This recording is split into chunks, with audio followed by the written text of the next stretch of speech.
तुम्ही कधी पोह्यांमध्ये बेसन पीठ ओतून पाहिलंय का? त्याच पद्धतीने कांदे पोहे खाऊन कंटाळला असाल ना, तर हा व्हिडिओ नक्कीच शेवटपर्यंत पहा. हाय हॅलो नमस्ते. स्वाती सांडभोर या यूट्यूब चॅनलवर तुम्हा सगळ्यांचं अगदी मनापासून स्वागत करते.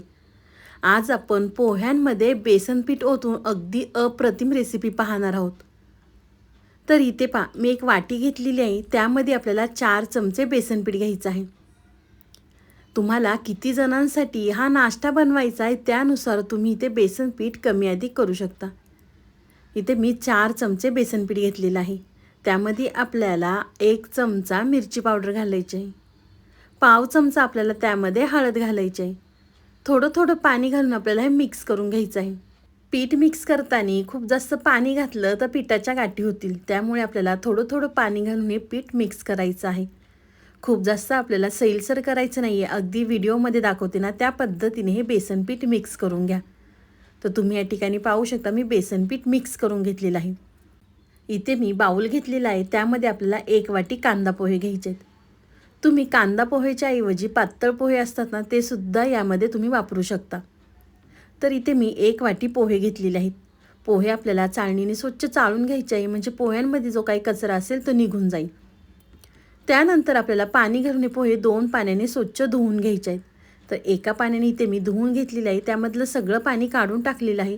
दुसऱ्या पाण्याने सुद्धा आपल्याला हे पोहे स्वच्छ धुवून घ्यायचे आहेत. त्यामध्ये आपल्याला थोडंसं पाणी ठेवायचं आहे. तर तुम्हाला इथे मी दाखवतेच की 1 चमचा भरून पाणी त्यामध्ये मी ठेवलेलं आहे. तर 10 मिनटासाठी आपल्याला हे पोहे भिजत ठेवायचे आहेत. 5 मिनटं ठेवले तरी काही हरकत नाही. 5 मिनटातसुद्धा पोहे अगदी छान भिजतात. तरी इथे मी 5 मिनटं पोहे छान व्यवस्थित भिजवून घेतलेले आहे. तुमच्याकडे जर वेळ असेल ना 10 मिनटं पोहे भिजत ठेवले तरी काही हरकत नाही.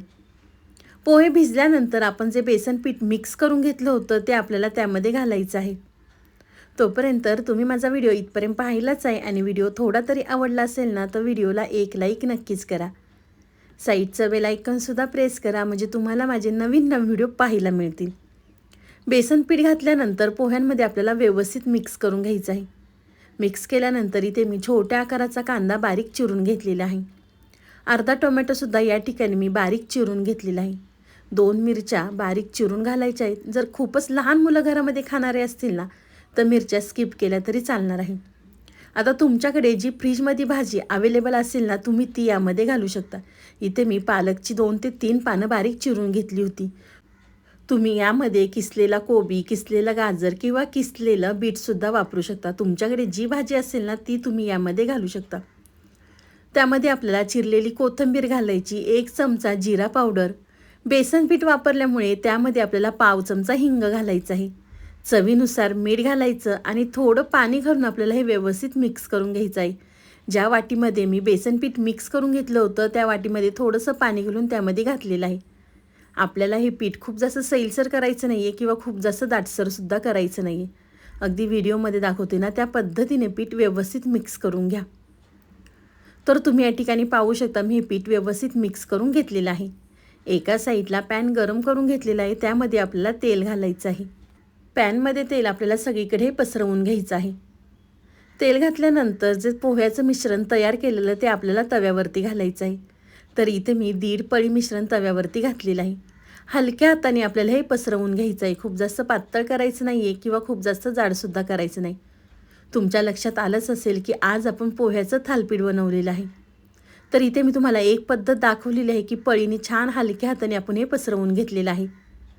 थालीपीठ पसरवल्यानंतर त्यावरती आपल्याला 3 ते 4 मिनटासाठी झाकण ठेवायचं आहे. गॅस आपल्याला बारीक ठेवायचं आणि बारीक गॅसवर आपल्याला एक बाजू भाजून घ्यायची आहे.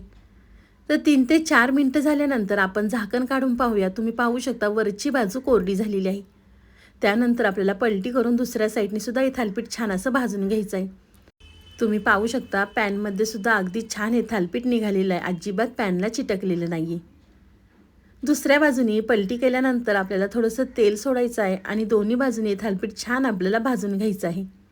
नेहमीच आपण घरातल्यांना कांदा पोहे खाऊ घालतो, तर तुम्ही एकदा या पद्धतीने पोहे आणि बेसनचा नाश्ता करून खाऊ घाला.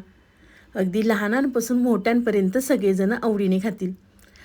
घरातले जर पालक खात नसतील ना त्यांना या पद्धतीने खाऊ घाला. अगदी सगळेजण आवडीने खातील आणि त्यांना समजणार सुद्धा नाही की त्यामध्ये आपण पालक घातलेले आहे.